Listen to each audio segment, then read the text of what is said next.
Welcome back to வடுகை முன்னுத்தேர்வு channel. நீங்கள் பார்த்து கொண்டிருப்பது உங்கள் வடுகை முன்னுத்தேர்வு சேனல். கிட்டத்தட்ட 600 வருடங்களுக்கு முன்னதாக 700 வருடங்களுக்கு முன்னதாக பாரம்பரிய பாத்ரூம் வைத்து யூஸ் பண்ணி வாழ்ந்த குடும்பமாக தமிழர் பண்பாடானது அறியப்படுகின்றது.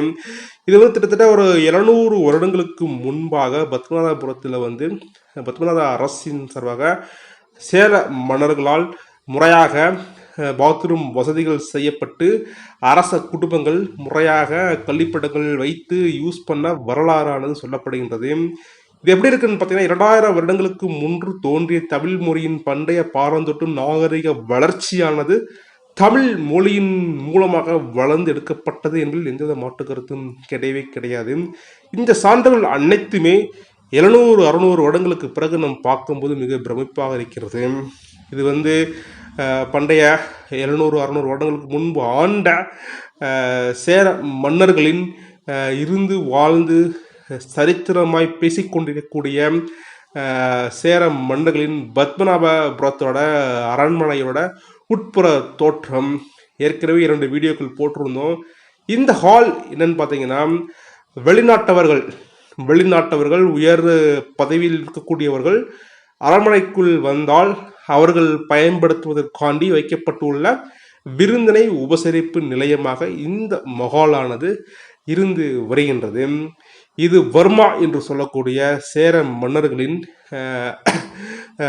ஆட்சியின் கீழ் வந்த அரண்மனையாக இது கருதப்படுகின்றது. நீங்கள் பார்க்கக்கூடிய அனைத்து தரைகளையும் தூண்களும் சுவர்களுமே 600 வருடங்களுக்கு முன்பு கட்டப்பட்ட இந்த பத்மநாபபுர பேலஸ் ஒரு காட்சி பொருளாக இருப்பதில் மிகுந்த பெருமைக்கு உள்ளாகின்றோம். இது பத்மநாபபுரத்தோட பேலஸோட என்ட்ரன்ஸ். யாராவது விருந்தினர்கள் வந்தார்கள்னா இந்த வழியாகத்தான் உபசரித்து அரண்மனைக்குள் செல்வதாக வரலாறு இருந்துள்ளது. பட் இன்றைக்கி நம்ம போனோம்னா இப்படி டேரெக்டாக போக முடியாது. அரண்மனையோட புறவாசல் படியாக தான் உள்ளே வரக்கூடிய நிகழ்வானது இருக்கின்றது. அரண்மனையோட வெளிப்புற தோற்றத்தை நீங்கள் பார்க்கும்போது பார்த்தீங்கன்னா ஜஸ்ட் ஒரு குடிசை வீடு, ஓட்டு வீடு மாதிரி தான் தெரியும். வெளியிருந்து பார்த்தா, ஆனால் உள்ளே போய் பார்த்தா தான் உங்களுக்கு தெரியும். மிக ரம்மியமான அரண்மனை வெறும் மரங்களால் செய்யப்பட்ட செங்கல்கள் மற்றும் மரங்களால் கட்டப்பட்ட ஒரு மகத்தான அரண்மனையாக இது பத்மநாபபுரம் விளங்குகின்றது. இது பூந்தோட்டம், அரண்மனைக்கும் அரண்மனை சார்ந்த பகுதிகளுக்கும் இடையே உள்ள புறவெளியில் அமைக்கப்பட்டுள்ள ஒரு அழகான ஒரு தோட்டம். தோட்டத்தில் ராஜாக்கள் ராணிகள் உலா வருவார்கள். அனைத்துமே இது மிக மிக சிறப்பாக நேர்த்தியாக அரண்மனையில் கட்டப்பட்டு பாதுகாக்கப்பட்டு வந்ததில் எந்தவித மாற்று கருத்தும் கிடையவே கிடையாது. இந்த அரண்மனையில் நிறையா பேர் பார்த்து கொண்டு செல்கிறார்கள். இன்றைக்கும் ஒரு லட்சக்கணக்கான மக்கள் போகக்கூடிய ஒரு இடமாக இந்த பத்மநாபபுரம் பேலஸ் ஆனது இருந்து வருகின்றது. எந்தவித மாற்று கருத்தும் கிடையாது. அவ்வாறு நீங்களும் இந்த பேலஸில் உங்களுடைய அனுபவங்கள், உங்களுடைய ஆச்சரியமான கேள்விகள் அனைத்துமே இந்த பேலஸில் மூலமாக உங்களுக்கு தீர்வு காணும். இதில் எந்தவித மாற்று கருத்தும் கிடையாது.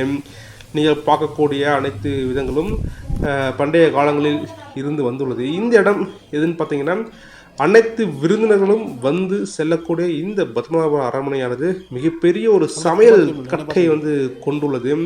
இங்கே தான் மாவு தானியங்கள் அரைச்சு கிச்சனாக யூஸ் பண்ணக்கூடிய ஒரு நிகழ்வானது இருந்து வந்துள்ளது. நீங்கள் பார்க்கக்கூடிய ஆட்டு உரல்கள் 500 வருடங்களுக்கு பழமையான ஆட்டு உரல்கள். இது நீர் தொட்டி, இங்கே சமையல் கூடம் இருந்திருக்கக்கூடும் என்று நம்பப்படுகின்றது. இந்த பேலஸ் வெளிப்புறத்தில் இருந்து பார்க்கும்போது ஜஸ்ட் ஒரு வீடு மாதிரி தெரியும். ஆனால் நீங்கள் உள்ளே போய் பார்த்தா தான் அதோட பிரம்மாண்டம், அதோட மகிமை, அதோட கட்டமைப்பு அனைத்துமே மிக அருமையாக நேர்த்தியாக இருக்குது. நீங்கள் பார்க்கக்கூடிய அனைத்து வியூகளுமே ஒரு உன்னதமான ஒரு 500 வருடங்களுக்கு பழமையான ஒரு கட்டடத்தை நம்ம வீலாக் மூலமாக பார்த்து கொண்டு இருக்கின்றோம். இந்த அப்டேட் கண்டிப்பாக உங்களுக்கு பிடிச்சிருக்கும். அப்படி பிடிச்சிருந்துச்சுன்னா நம்ம சேனலை வழக்கம் போல் சப்ஸ்கிரைப் பண்ணிட்டு உங்கள் ஃப்ரெண்ட்ஸ் எல்லாத்துக்கும் ஷேர் பண்ணுங்கள். இது போன்ற அனைத்து பழமையான வீடியோக்களிலும் எடுத்து உங்களிடம் தொகுத்து வழங்குவதில் நம்முடைய முன்னுத்தேர்வு சேனல் மிக கடைபிடித்துள்ளது. பாய், சி யூ, டேகர்.